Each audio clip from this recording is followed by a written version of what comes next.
Entonces vamos a hablar un poco de lo que es el seguimiento del desempeño analítico de los métodos que se utilizan en el laboratorio, dando una perspectiva de lo que es la verificación y la validación de los métodos.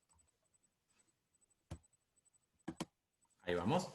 Durante la charla vamos a tocar diferentes tópicos, empezando primero por analizar los riesgos que están relacionados a lo que es el desarrollo de un método,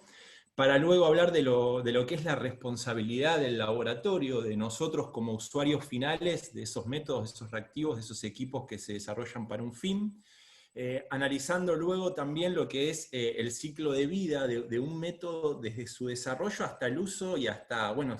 inclusive el desuso de ese método, y entender cuáles son esas etapas va a ayudar también a saber qué tipos de controles tenemos que tener en cada punto. Luego vamos a hablar con algunos ejemplos de lo que respecta a la validación de un método, luego de los ensayos de verificación ya desde el lado de los usuarios, y algunas reflexiones finales que les traigo también como para poder debatir y discutir sobre esta charla. Entonces creo que para comenzar tenemos que hablar de cuál es la necesidad que motiva el desarrollo de un método, y claramente un método se desarrolla, se crea en base a una necesidad médica, ¿no? Esa necesidad médica puede provenir de la investigación de diferentes factores que pueden ser predictores o pueden estar asociados a patología, y eso va a tener que relacionarse con la medición de un analito, de una molécula en una muestra biológica, ¿no? Con la necesidad también que tiene el médico muchas veces en obtener nuevas herramientas para llegar a un diagnóstico o para realizar el seguimiento ante tratamiento de una patología, que tiene como objetivo principal mejorar la eficacia del servicio, y algo reciente que siempre estuvo, pero creo que ahora toma más importancia después de lo que estamos viviendo, definir políticas de salud pública, ¿no? Que también tiene que ver con la atención médica, pero que va a ser algo que va a englobar y va a englobar a toda la población en base a decisiones políticas que se tomen con resultados de laboratorio y análisis también del contexto del paciente. Desde nuestro lado, ¿sí? Cruzando el escritorio, estamos, digamos, desde el lado del laboratorio de los bioquímicos, evaluando el desempeño analítico de los ensayos. Creo que el ejemplo que acaba de dar la doctora Fabre en la charla anterior es un claro ejemplo de la evaluación del desempeño clínico y analítico de las diferentes metodologías, en este caso para medir anticuerpos anti-SARS-CoV-2, que puede llegar a ver en el mercado. Y todo ese análisis va a ser un análisis exhaustivo de lo que es la validación de un método, que la van a realizar los fabricantes, y en el caso de que el fabricante no llegue a realizar todos los ensayos necesarios para tener la evidencia que nos permita concluir que el método tiene utilidad clínica, vamos a tener que ser los usuarios los que vamos a tener que asumir ese costo. También desde el lado del laboratorio vamos a evaluar el desempeño clínico, y en lo que respecta al desempeño clínico me refiero a lo que es el análisis de valores de referencia o intervalos de referencia, a los puntos de corte, e inclusive también a la sensibilidad y especificidad diagnóstica, y nuevamente acá se juntan el mismo objetivo que el inicio en el objetivo médico, que es mejorar la eficacia del servicio, ¿no? Ya entendiendo al laboratorio como parte de un servicio global que forma parte del diagnóstico médico junto a otros servicios como puede ser diagnóstico por imágenes. Entonces, entender, y siempre hago hincapié en eso, en que somos parte de un servicio global, ¿sí? De un servicio global que forma parte de una institución médica. Bueno, entonces, y creo quizás con esto espero responder lo que estábamos debatiendo hace un ratito. Quiero darles un ejemplo puntual de cómo surge una necesidad de desarrollo de un método y cómo el laboratorio se va moviendo en base a esa necesidad, ¿no? Bueno, esto creo que ya es conocido por todos, no quiero ser redundante, pero hablando de la problemática del COVID, fíjense cómo en el transcurso de un mes ocurren tantas cosas que exponencialmente van aumentando la necesidad de la intervención del laboratorio en problemas de salud pública en este caso, ¿no? Vamos a ver algo puntual. Por ejemplo, el 31 de diciembre del 2019 se alerta sobre el inicio de posibles causas de neumonía en China, donde ya había pacientes que empezaban a estar en cuarentena, y la Organización Mundial de la Salud empieza a alertar sobre esta situación, y ya el 12 de enero se comienza a investigar el genoma de este nuevo, digamos, coronavirus que había que surgió en China, y a su vez, al día siguiente ya el virus se había extendido a Tailandia y se le había dado el nombre del nuevo coronavirus de 2019. Bien, el 21 de enero estamos hablando de los primeros casos en Estados Unidos, pero lo que es importante es que ya los gobiernos estaban tomando medidas de salud pública en los aeropuertos para disminuir la dispersión del virus. Con lo cual ahí yo me pregunto qué herramientas tenían los gobiernos en ese momento para poder tomar ese tipo digamos, de contención. Por otro lado, el 23 de enero se registra la primera muerte fuera de Wuhan y se llega a la secuenciación completa del genoma viral, para entender un poco más de qué estábamos hablando en ese momento. El 28 de enero de ese mismo mes,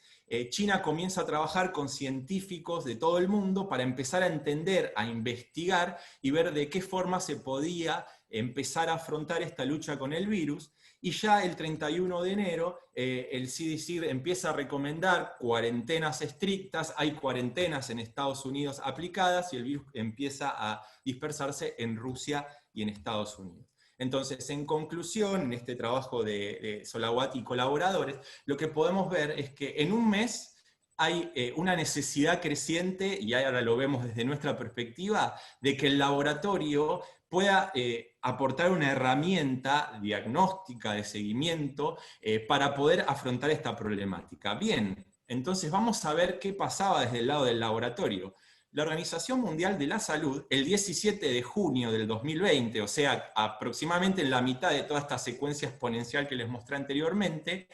emite su primer recomendación, su primera guía, que fue interina inclusive,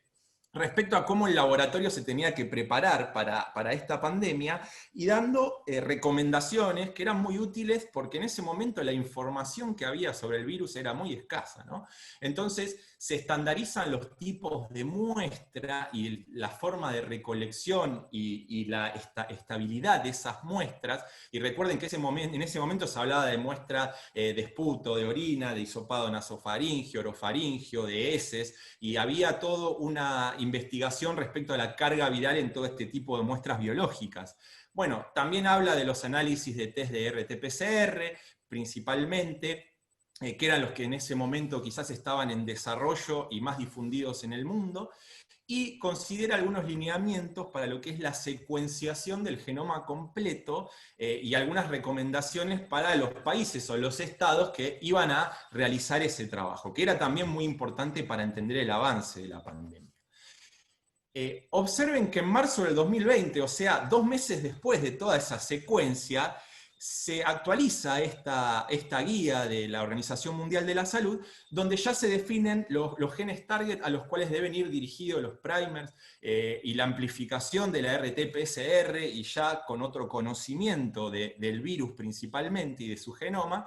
y empiezan a advertir sobre el uso de las pruebas de serología, ya que en ese momento esas pruebas se encontraban en una etapa de desarrollo. Y esto fue algo que creo que todos los que estuvimos en el laboratorio en este momento y que empezamos a implementar pruebas de anticuerpos, que en ese momento eran pruebas de anticuerpos IgM, IgG, tanto rápidas como ELISA o quimioluminiscentes, empezamos a ver resultados que quizás no concordaban con la clínica ni de los pacientes o por ahí su historia, digamos, de contactos estrechos. Veíamos, por ejemplo, IgM positivas, donde quizás el paciente se impacientaba por ese resultado en un test rápido y que después por ELISA nos daba negativo. Entonces todos esos resultados discordantes nos complicaban en cierto aspecto las decisiones que se podían tomar, ¿no? Entonces aquí la Organización Mundial de la Salud fue muy cautelosa diciendo que en ese momento los anticuerpos estaban en desarrollo y que no se aconsejaba tomar decisiones sobre los resultados, ¿no?, de anticuerpos. Y yendo 2 meses más adelante, en mayo del 2020, la FDA libera una política sobre las, digamos, la disponibilidad de las pruebas de COVID-19 en Estados Unidos y la necesidad creciente de que haya justamente más disponibilidad de pruebas, con lo cual las políticas para aprobar la validación y el desempeño de las pruebas que había en el mercado cambia a una posibilidad, o con una posibilidad de acelerar la disponibilidad de estas pruebas. ¿A costa de qué? A costa de disminuir la cantidad de datos y de resultados necesarios para la aprobación de las pruebas en Estados Unidos, disminuir también la cantidad de burocracia habitual que se realizaba, y como estábamos hablando también anteriormente, quizás una prueba que desarrollarla y hacer el estudio clínico completo llevaba años, en este caso se comenzó a acortar ese tiempo y logra que haya más pruebas disponibles, pero yo les comento o les dejo este interrogante, ¿a costa de qué? ¿No? Porque había puntos de control establecidos, por ejemplo, para las pruebas de biología molecular, que en ese momento se estaban pasando de largo, no se estaban haciendo. ¿Por qué? Porque se necesitaban que los test estén disponibles en el país. Entonces acá lo que veíamos era una puja entre la necesidad creciente a nivel salud pública de intervención del laboratorio y, por otro lado, los puntos de control necesarios para asegurar que esos resultados tengan la calidad necesaria. Y en el medio estábamos nosotros, en el laboratorio, tratando de dar resultados confiables sobre las intervenciones que se realizaban. Entonces, los invito a pensar, por ejemplo, en una prueba de PCR, todas las variables que pueden llegar a variar el resultado obtenido y el riesgo que hay sobre el paciente. Entonces, en su momento se hablaba del tipo de muestra, el hisopado nasofaringio, orofaringio, saliva, heces, orina, como les comentaba anteriormente. Había ensayos que ya estaban aprobados como ensayos para uso diagnóstico, había otros ensayos que estaban aprobados solo para investigación y no se encontraban con estudios para lo que refiere a la utilidad clínica, el uso en pacientes. Y por otro lado había métodos in-house, porque muchos laboratorios comenzaron a desarrollar sus propios primers o a combinar diferentes reactivos para poder paliar esa necesidad creciente de test. No olvidemos tampoco que empezaron a comercializarse kits de extracción, y bueno, en todo esto la pregunta o la incógnita era qué precisión íbamos a tener con ese reactivo, esa combinación de reactivos, cuál iba a ser el límite de detección, el valor mínimo de copias que íbamos a poder detectar, qué inclusividad iban a tener esos primers que utilizábamos. Y por otro lado, qué estudios y sobre qué población y sobre qué cepas habían hecho los estudios clínicos. Entonces, observen que recién un año después del comienzo de la pandemia, en diciembre del 2020, la Organización Mundial de la Salud logra desarrollar el primer estándar internacional para lograr trazabilidad en los ensayos de RT-PCR, ¿no? En lo que respecta a una muestra, digamos, biológica estandarizada para el RNA de SARS-CoV-2. Con lo cual, el tiempo en que le llevó al laboratorio a acomodarse a la pandemia fue dispar. Y en todo ese tiempo, digamos, padecimos el riesgo hacia los pacientes de informar resultados falsos negativos. ¿Por qué me centro en el falso negativo y no en el falso positivo? Porque en todo caso el falso negativo es el paciente que tendría que haber ido a cuarentena o que no tendría que haber ido a trabajar o tener contacto con sus familiares, y en ese caso lo hizo, aumentó la tasa de contagios y eso fue un riesgo para la salud pública. Ni hablar si ese contacto fue con personas de riesgo. Entonces creo que esto fue un claro ejemplo y es una de las lecciones que que nos ha dado la pandemia, que en todo desarrollo de un método, esta puja de necesidad versus puntos de control necesario para su comercialización, es algo que siempre tenemos que tener en cuenta. Hablar de las vacunas, o sea, esto es un ejemplo con la validación de un método y el desarrollo, pero con las vacunas pasó algo muy parecido. Bien, saliendo un poco de lo que es coronavirus, también quiero contarles cuáles son las problemáticas que en nuestra experiencia vemos y que también ocurren en el laboratorio de endocrinología respecto a los métodos que hay disponibles en el mercado, ¿no? Entonces, por ejemplo, vemos que la Federación Internacional de Química Clínica y los laboratorios de medicina desarrollan comités donde están trabajando para mejorar la trazabilidad, por ejemplo, de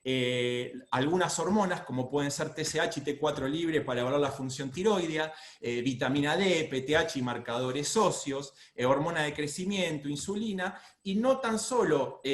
todavía falta avanzar en la estandarización de los resultados de estas hormonas, sino que también para marcadores tumorales, el Consorcio Internacional de Armonización del Laboratorio Clínico clasifica como prioritario urgente la estandarización de las mediciones de los marcadores tumorales, como son CA125, 15.3, bueno, 19.9, CA y PSA, o sea, la mayoría o el mayor porcentaje de marcadores tumorales.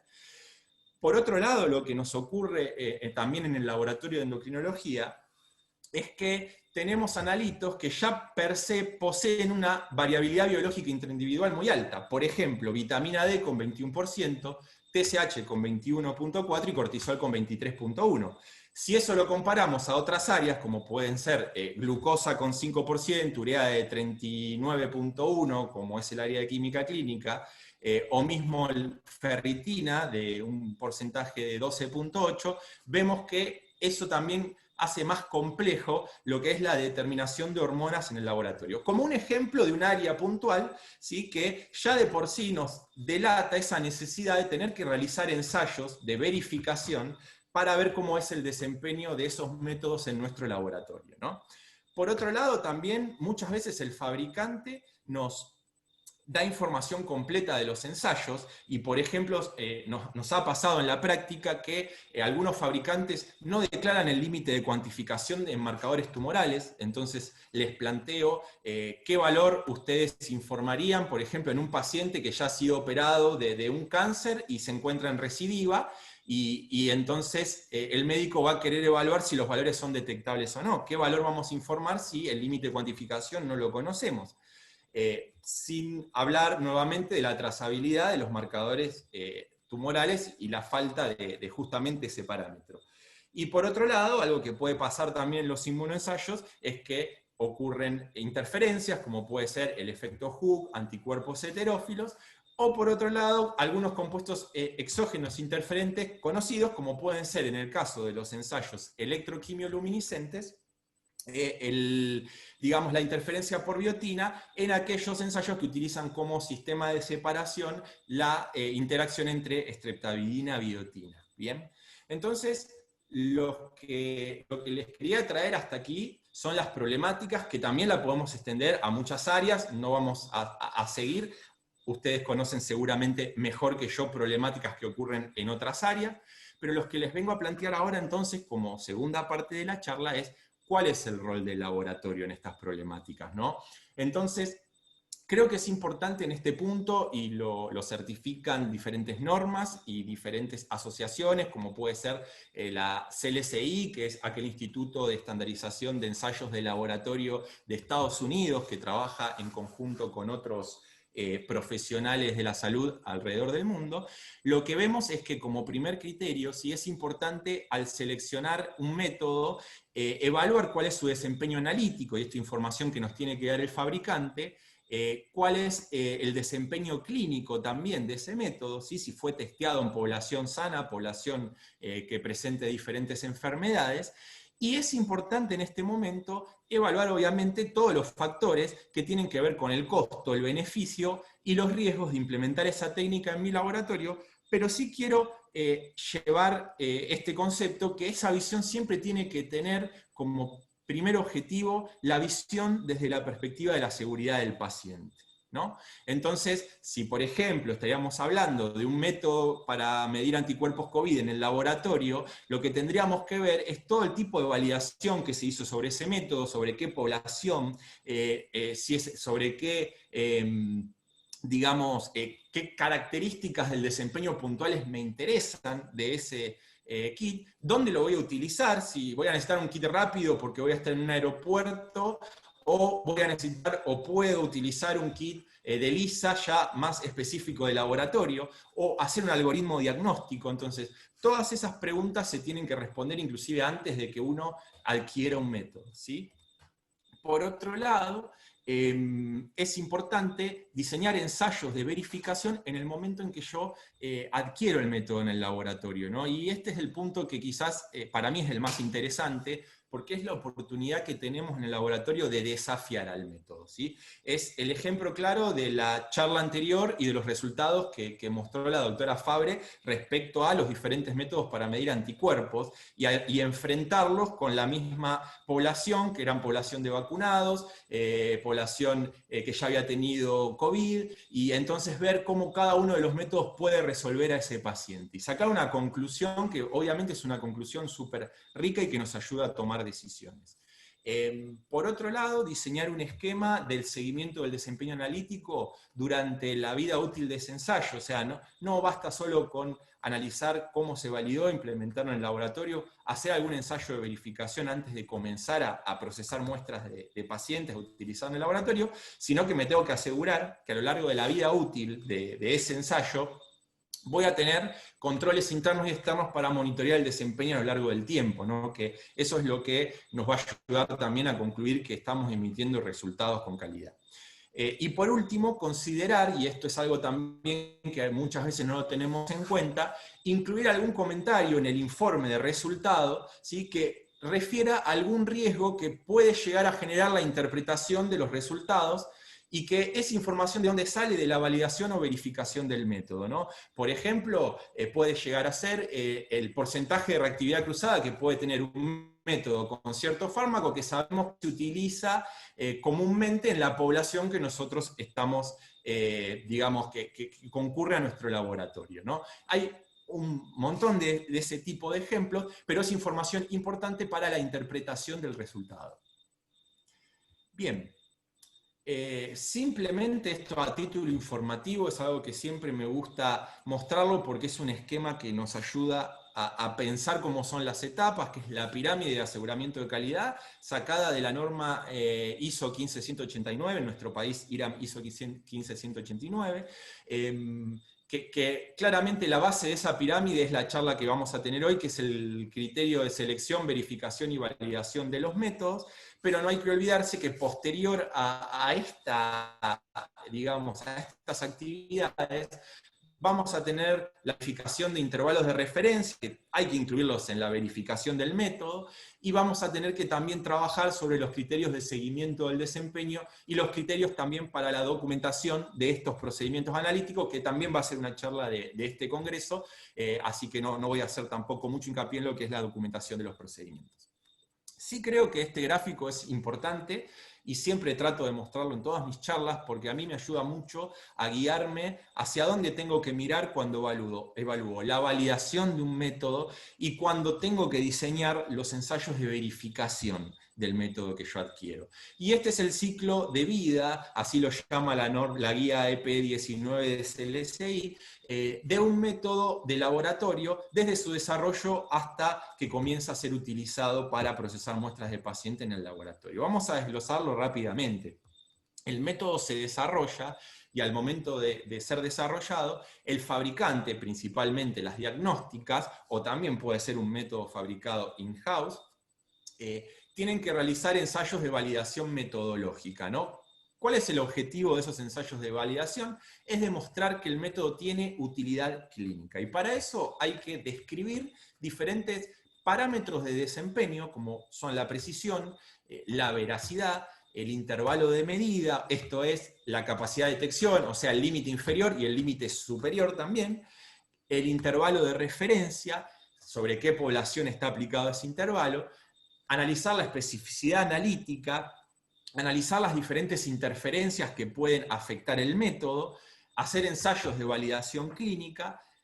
describir cuál es la estabilidad del reactivo de las muestras, si es todo el sistema, ya sea automatizado o no, para asegurar que la calidad del producto se pueda mantener en el tiempo que defina el fabricante, hacer un análisis de riesgo del producto y, en el caso de que sea automatizado, ¿sí?, describir el equipamiento necesario para llevarlo a cabo. Entonces, estos son ensayos que son extensivos, que son caros, por eso lo realizan las diagnósticas y el fabricante, pero que a nosotros como usuarios nos tiene que dar la pauta o en realidad la posibilidad de poder elegir si yo quiero un método sobre otro en base a esta información, ¿no? Va a haber requisitos que va a imponer tanto la necesidad del método, ahí ya hablando a nivel clínico y hablando a nivel de consenso médico, como requisitos analíticos que se va a proponer quien desarrolla el método, y también es importante aclarar de los requisitos de las entidades regulatorias de cada uno de los países para aceptar la comercialización de ese método. ¿Y en qué evidencia se va a, digamos, basar las entidades regulatorias? Por ejemplo, la FDA en Estados Unidos, el ANMAT en nuestro país, o la misma la Unión Europea, para poder autorizar la comercialización de estos métodos. Bueno, en todos los parámetros de validación, que justamente, como les mostraba en diapositivas anteriores, la FDA, si se tenía que basar en todos estos parámetros para poder aprobar un test de anticuerpos, los test de anticuerpos iban a estar disponibles después de 1 año o 1 año y medio. Entonces decidieron bajar cierto tipo de criterios para poder comercializarlo más rápidamente. ¿A costa de qué? A costa del riesgo que podía generar un resultado. Y ahí está la puja entre la necesidad y la salud pública y el riesgo, ¿no? Que obviamente es entendible y todo tiene sus motivos, pero es importante que nosotros desde el laboratorio tengamos un análisis crítico de esta situación y entendamos cuál es el riesgo hacia el paciente. Bien, por otro lado, y ya con el método comercializado, lo que podemos, digamos, diferir es el hecho de decir, bueno, recibimos el método en el laboratorio, ¿qué ensayos vamos a tener que realizar nosotros para asegurar que ese desempeño que declaró el fabricante y ese desempeño que yo espero del método en mi laboratorio cumple, lo puedo cumplir y lo puedo alcanzar? Y esos son los ensayos de verificación, que ya son ensayos no tan extensos, con no tanto número de muestras, ni tanto gasto de reactivo, pero sí que tienen que tener una fuerza estadística suficiente para sacar una conclusión adecuada y, nuevamente, mirando desde el riesgo del resultado que nosotros vamos a informar, ¿no? Obviamente que si todos estos parámetros se pueden verificar, vamos a avanzar a lo que pasaría con el control de calidad interno y externo, que van a ser esas herramientas que nos van a ayudar a nosotros a monitorear el desempeño a medida que se utiliza en el laboratorio, el método en el laboratorio, ¿sí? Creo que este esquema es casi lo más importante como para poder guiarnos a lo que es el concepto de validación y verificación, que estos conceptos también fueron tomados de la guía EP19 SLCI, pero hay un montón de guías analíticas, inclusive la norma ISO 15189 también tiene definición de validación y verificación, pero creo que del esquema anterior se entiende que la validación son todos aquellos ensayos extensivos, ¿sí?, que tiene como el objetivo de confirmar que ese método desarrollado tiene un desempeño analítico adecuado para la utilidad clínica que se le va a dar, y que en la mayoría de los casos los ensayos de validación los realiza la misma entidad que desarrolló el método. En el caso, por ejemplo, de la química clínica, las grandes diagnósticas, ¿no? Por otro lado, la verificación ya es a cargo del usuario, lo que no significa que podamos trabajar en equipo con el fabricante, e inclusive, y este es el caso que nosotros muchas veces tenemos en el hospital, el fabricante nos dona reactivos para poder realizar este tipo de ensayos. Les traje algunos ejemplos más adelante, y la idea es poder confirmar en ensayos no tan extensivos, sino con menor gasto, menor número de pacientes y de muestras, pero a su vez con criterio estadístico fiel, que se cumplen las especificaciones que se definieron en la validación y que el requisito de calidad que nosotros ponemos como laboratorio también se cumple, ¿no? Y con ello la utilidad clínica del ensayo. Entonces, como la tercera parte de la charla, quería mostrarles, por ejemplo, en este caso, ¿no? Si tenemos que decidir adquirir un método o no. Este es el caso de, por ejemplo, un inserto que declara el fabricante para un método de TSH por quimioluminiscencia. Analizar, por ejemplo, cuál es la trazabilidad del método, si está trazado en un estándar internacional. En este caso, por ejemplo, vemos que está trazada un estándar internacional de la Organización Mundial de la Salud de tercera generación, algo que entonces nos va a dar más seguridad a la hora de informar, y qué recomendaciones nos da el fabricante respecto a la calibración de ese método. Por otro lado, vamos a querer ver cuál es la estabilidad del reactivo y si voy a poder conservarlo en las especificaciones que me dice el fabricante. Y por otro lado, cuál es la estabilidad también del reactivo una vez que está dentro del equipo o una vez que lo abro y comienzo a utilizarlo en un método manual, ¿no? Entonces, esta información es importante para conocer también la logística que se va a tener en el laboratorio, ¿sí? Por ejemplo, esto es muy importante para los test rápidos, para saber cómo hay que almacenarlos, porque generalmente van a ser almacenados fuera del laboratorio y no vamos a poder controlar las condiciones adecuadas, y nosotros nos tenemos que asegurar de que eso se cumpla, ¿no? También, otro caso, siguiendo con el ejemplo de la TSH, ver si el fabricante realizó un ensayo de precisión, ¿sí? Todos los ensayos de validación también están estandarizados por CLSI o otras normas también, no solo CLSI estandariza los ensayos que se deben realizar en la validación, pero es importante también saber qué protocolo utilizó el fabricante. En este caso vemos que el fabricante utilizó un protocolo de replicado de muestras, utilizando 3 pools de diferentes concentración y a la vez también utilizando diferentes controles de calidad, o sea que tenemos 6 niveles de concentración distintos en los cuales esos replicados a lo largo de un mismo día y a lo largo de los días nos va a dar cuál es la dispersión de ese método asociado al error aleatorio, a la imprecisión, y va a ser un dato importante porque aquí ya vamos a poder tomar decisiones en base a cuál es la imprecisión que le vamos a permitir a ese método, y después nosotros en nuestros ensayos de verificación vamos a tratar de cumplir con estos parámetros, y si no los cumplimos ya vamos a tener que trabajar con el fabricante a ver qué hicimos mal en la implementación del método o qué error estamos teniendo en nuestro laboratorio.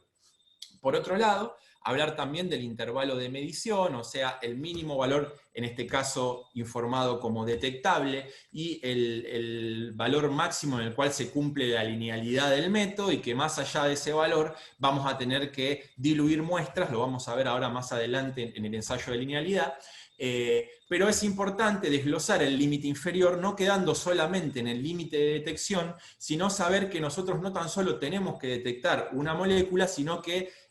tenemos que cuantificarla. Entonces, va a ser un límite distinto, el límite de cuantificación, porque al cuantificar una muestra, nosotros vamos a tener que asegurarnos que en ese valor, o sea, en ese límite de cuantificación, que va a ser la mínima concentración de analito, que el método va a poder cuantificar con un error aceptable, ¿sí? Y que va a ser directamente, digamos, llevado a lo que es el informe del paciente cuando informamos un menor de, ¿sí? Entonces, es importante en este caso desglosar cuál es el límite de detección y el límite de cuantificación de nuestro método, y en este caso también el fabricante declara el límite de blanco, ¿no? O sea, más inclusive por debajo del límite de detección. Por otro lado, también la especificidad del método, y si en el caso tiene alguna reactividad cruzada con otro tipo de moléculas. En este caso se demuestra que no hay reactividad cruzada en el ensayo de TSH con HCG, con FSH y LH hasta cierta concentración. Y que también cuáles son las interferencias, como puede ser hemoglobina, lipemia, bilirrubina, etcétera, o algún fármaco que podrían llegar a interferir en el ensayo. Entonces, toda esta información, desde el punto de vista del laboratorio, tenemos que analizarla, y ahí es donde vamos a tomar la decisión si la utilidad clínica que le vamos a dar en nuestro laboratorio es la adecuada. Por otro lado, esto ya es el inserto de otro método que también es para TSH, pero que no representa a quimioluminiscencia, sino que representa la electroquimioluminiscencia, ¿no? Que es el informe que da el fabricante sobre los intervalos de referencia. Y aquí también uno se debe preguntar, más allá de, bueno, cuál es el valor teórico que ha calculado, es sobre qué población lo ha hecho, sobre qué número de personas lo realizó, cuál fue el criterio para clasificar a cada una de las personas como personas sanas, ¿sí? Cuál fue el criterio de inclusión y de exclusión. En este caso pueden observar que este valor teórico se calculó en base a 516 personas sanas, ¿sí? Y que si queremos ver valores teóricos, por ejemplo, para niños e inclusive también para adultos, nos muestra otra bibliografía también del fabricante, donde ahí se detalla más específicamente cuáles fueron los criterios de inclusión. Entonces, este espíritu crítico que tenemos en el laboratorio, y en este caso es un caso de medición de TSH, lo podemos extrapolar a todos los analitos que tenemos en el laboratorio, ¿no? Entonces, como cuarta parte de la charla, preguntarnos qué características entonces nosotros debemos en el laboratorio verificar en cierto aspecto, ¿no? Del desempeño analítico. Acá quiero hacer un parate porque muchas veces, y esto, bueno, me incluye también a mí, nosotros hablamos desde la parte teórica diciendo de que la verificación tiene que ser completa y que debemos realizar todos los ensayos de verificación para minimizar el riesgo sobre el paciente y estar seguro de lo que estamos informando, con lo cual debemos verificar el ensayo antes de comenzar a utilizarlo en pacientes. Y eso es lo que se debería hacer y todos tendríamos que hacer, pero la realidad en nuestros países de Latinoamérica es que muchas veces no contamos con todos los recursos necesarios para poder hacer una verificación completa del test que voy a implementar en el laboratorio. Entonces aquí quizás el primer consejo en base a la experiencia que les puedo dar es trabajarlo en conjunto con el fabricante. Muchas veces es el momento de la negociación, es el momento de solicitar kits para poder realizar la verificación de métodos. En el caso de no poder tener la cantidad de test necesarios, o el recurso humano, o el dinero, pensar de todos los ensayos de verificación por cuál empezar, porque cuál es el que más riesgo le genera al paciente. Por ejemplo, si estamos hablando de un marcador tumoral donde el fabricante no me ha informado el límite de cuantificación, bueno, trabajar con el fabricante y decir, bueno, este es el ensayo primordial que quiero hacer porque lo necesito, ¿sí? Porque necesito ese dato para poder informar. Entonces aquí es donde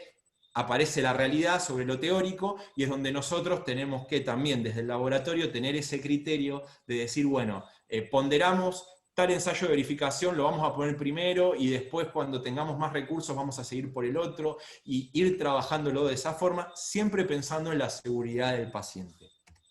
Entonces, ¿cuál sería un esquema mínimo de verificación de métodos en el laboratorio para un método cuantitativo? ¿Sí? El esquema mínimo sería, en base a las guías de CLSI, ¿sí? Ensayar, verificar la precisión, la veracidad del método. Para eso hay una norma que es la 15 EP15A3, verificar la linealidad del método, que esa es la norma EP06A.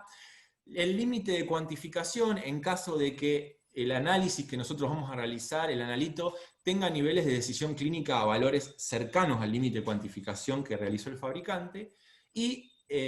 verificar los intervalos de referencia. Esto es si podemos trasladar esos intervalos a nuestra población, a la población que va a concurrir al laboratorio. Bien, les traigo algunos ejemplos. En nuestro caso, el año pasado,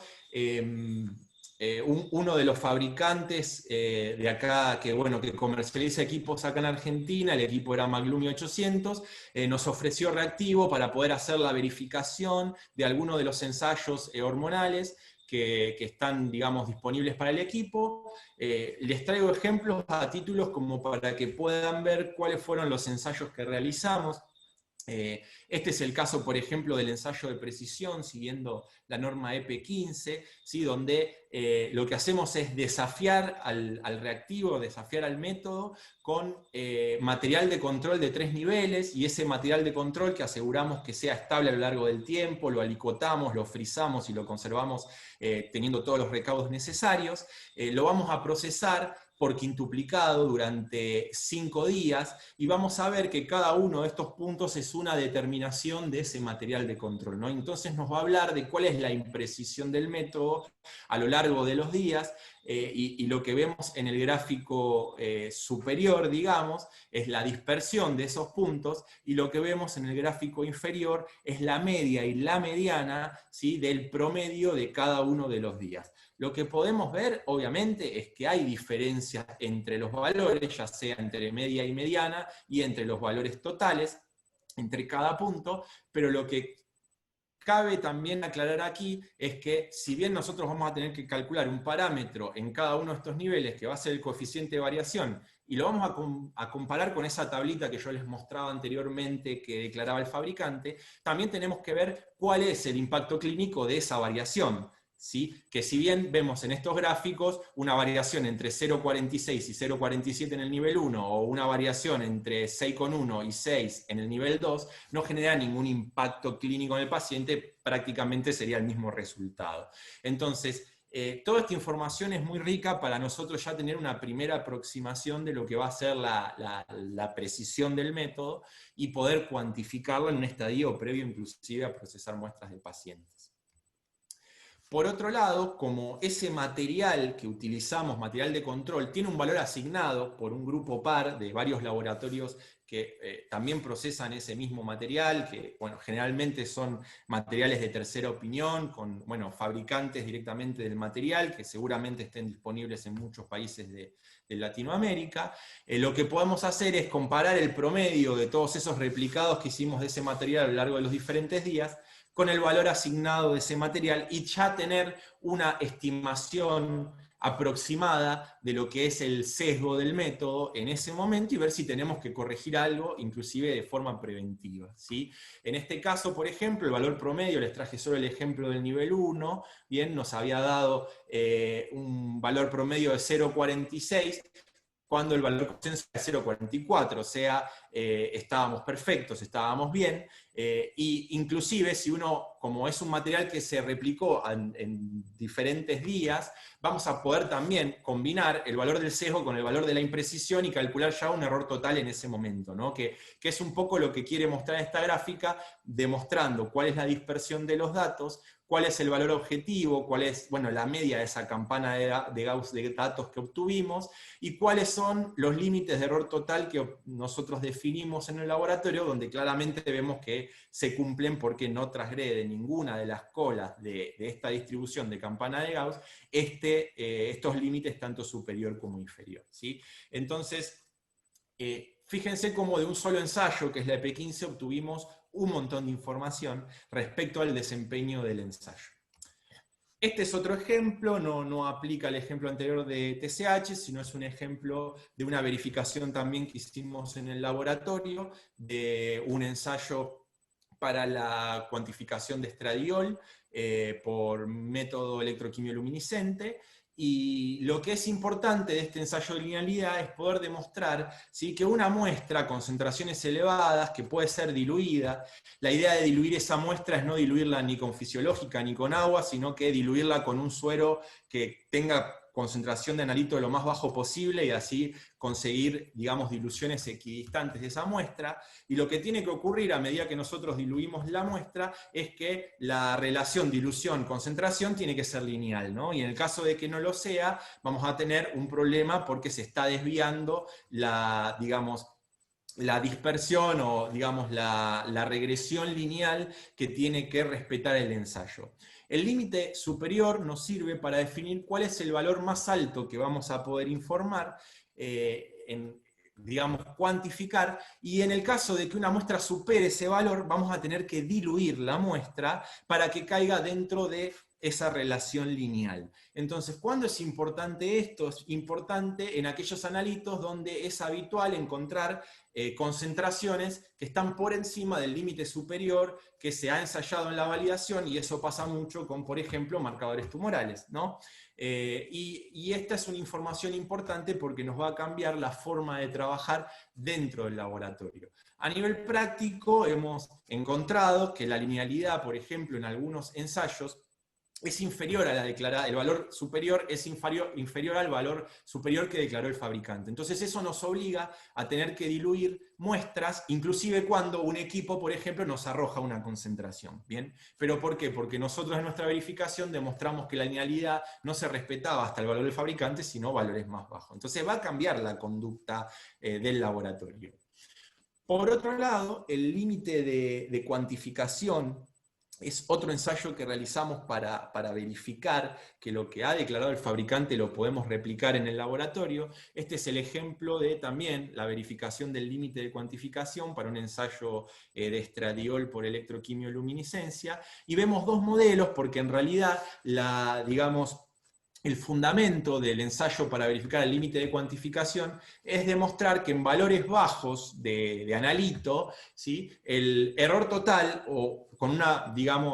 perspectiva anterior, el coeficiente de variación, ¿sí?, es aceptable, entonces nos va a definir cuál es la concentración mínima al cual nosotros vamos a poder informar con un error total que cumple con nuestros requisitos de calidad, ¿no? Entonces, por ejemplo, como para tomar por ejemplo, ¿sí?, si nosotros definimos un error total del laboratorio del 10%, ¿sí?, para estradiol, lo que vamos a ver es que en concentraciones por debajo de 60, el error total es muy grande, con lo cual no vamos a poder cuantificar esas muestras, porque si no, vamos a cometer un error muy grande y eso va a poder tener impacto en el paciente, con lo cual lo que vamos a tomar es como el límite de cuantificación a un valor aproximado de 60, ¿sí?, a nivel gráfico. Entonces, ¿cómo se realiza el límite de cuantificación? Realizando replicados de muestras que tienen una concentración conocida y que tienen concentraciones bajas del analito cercanas al límite de cuantificación que ha declarado el fabricante. Si el fabricante no declara el límite de cuantificación o no declara ninguno de los parámetros de los cuales estamos hablando en esta charla, lo vamos a tener que afrontar nosotros como laboratorio o vamos a tener que asumir el riesgo de desconocer el desempeño de ese método, ¿sí?, de ese desempeño del método. Por otro lado, ¿cuándo es importante el límite de cuantificación? Por ejemplo, hay algunos analitos, pasan endocrino con la T3, donde el límite inferior de referencia es muy cercano al límite de cuantificación que declara el fabricante, entonces ahí vamos a tener que ver cuál es nuestro límite en el laboratorio, no sea cosa que nuestro límite sea más alto que el del fabricante y eso después impacte en los resultados de que están dentro del intervalo de referencia, ¿no? Por otro lado, es importante también en analitos, ¿sí?, que tienen decisión clínica, valores bajos, como les mencionaba anteriormente, pueden ser los marcadores tumorales, y hay varios ejemplos también en el laboratorio, ¿sí? Respecto a lo que es la verificación de los intervalos de valor de referencia, por suerte, en este caso, hay dos tipos de ensayos que podemos hacer, tanto uno como otro es válido. Hay ensayos que son prospectivos, con lo cual vamos a seleccionar pacientes que cumplan con los requisitos de ser individuos de referencia, y esto es definir criterios de inclusión y de exclusión para poder clasificar a un individuo como un individuo libre de patología o individuo de referencia, ¿sí? Y en ese caso, nosotros vamos a poder verificar intervalos de referencia con solo 20 pacientes por grupo etario o por, disgregación de esos valores de referencia, que puede ser por edad, por sexo, etc., ¿sí? Ese es el ensayo prospectivo. Ahora, podemos hacer también un ensayo retrospectivo con los resultados que nosotros tenemos en el laboratorio de pacientes, pero para eso tenemos que ser muy estrictos en los criterios de inclusión. Entonces, es revisar protocolos, revisar historia clínica de cada uno de esos pacientes al cual consideramos que podrían ser el resultado podría ser incluido en el cálculo, y descartar aquellos que no cumplan con dichos criterios. Y créanme que eso también muchas veces es difícil de encontrar. Lo bueno de este ensayo de verificación de valores de referencia, como les decía, es que con 20 individuos por grupo nosotros podemos trasladar valores de referencia que fueron calculados en otras poblaciones o en otras circunstancias, digamos, a nuestro laboratorio, siendo que de esos 20 individuos que esos 20 resultados que obtenemos, solamente 2 pueden estar por fuera del intervalo de referencia que declaró el fabricante. Si más de 2 de esos esos resultados de esos pacientes están por fuera, ya no podemos verificar ese intervalo de referencia y vamos a tener que pensar en extender el número de muestras y si esto no mejora, tener que validar, digamos, verificar, en realidad establecer nuestros propios valores de referencia, ¿no?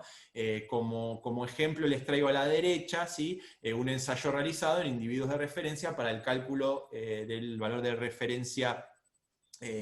por ejemplo, de calcio, teniendo en cuenta los percentilos y teniendo en cuenta cada una de las metodologías disponibles. Es necesario también aplicar valores obtenidos, este ensayo para cuando vamos a aplicar valores obtenidos en otras poblaciones, ¿sí? Como les decía, y para métodos que no están estandarizados. Pero quiero aquí hacer un parate,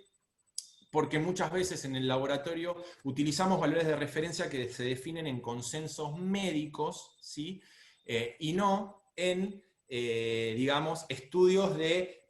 establecimiento de valores de referencia como dice CLSI. Entonces, lo que va a ocurrir aquí es que es muy importante que esos valores que definen los consensos médicos los verifiquemos en nuestro laboratorio, ¿no? Lo que ocurre, por ejemplo, en el endocrino, en el caso de vitamina D.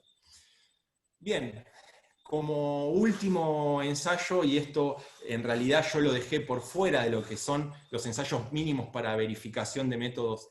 cuantitativos, porque esto ya va a depender de cómo es la logística del laboratorio. Pero sí es importante que si nosotros vamos a implementar un método en el laboratorio y veníamos trabajando con un método anterior, hacer una comparación, como bueno, les mostraba también inclusive la doctora Fabre en la charla anterior, de la comparación entre las diferentes metodologías, hacer una correlación, que es lo que vemos en el gráfico izquierdo, entre los resultados obtenidos por un método y otro en diferentes pacientes, ¿sí? Y esa correlación, que debe ser significativa, no tan solo tiene que ser la única conclusión que vamos a tomar en esa comparación, sino que también tenemos que evaluar cuál es la concordancia de los resultados obtenidos por ambos métodos, esto es, ¿sí? Cuál es el porcentaje de diferencia que encuentro en el resultado entre un método y otro.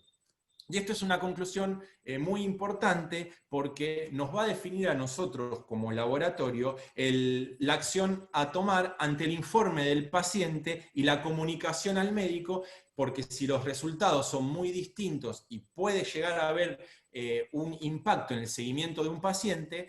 vamos a tener que informar ese resultado con nota avisando desde qué fecha nosotros cambiamos el método y que eso va a impactar y de qué forma va a impactar en el seguimiento del paciente, ¿sí? Esto es para métodos cuantitativos, pero también lo podemos aplicar en métodos cualitativos, ¿sí? Donde queremos ver, por ejemplo, si una muestra es positiva o negativa en cierta condición. Es lo que está ocurriendo hoy con los ensayos de anticuerpo de COVID, también con los ensayos RT-PCR. Entonces vamos a hacer tablas de contingencia, vamos a ver porcentaje de positividad, negatividad entre ambos métodos, y vamos a evaluar a ver cuál es la concordancia cualitativa de esos métodos, ¿sí? Es importante también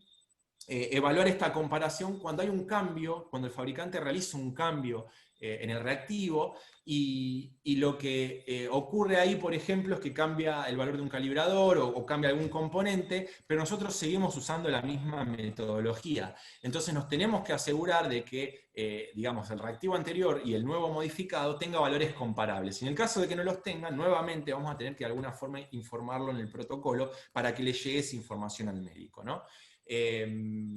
Y bueno, también este tipo de análisis es importante para la evaluación de métodos automatizados. En este caso que les muestro fue la comparación de la hormona antimuleriana medida por Maglumi y medida por un método electroquimioluminiscente. En este trabajo también que desde el laboratorio, el equipo de trabajo, el laboratorio de endocrinología del Hospital de Clínicas, llevamos adelante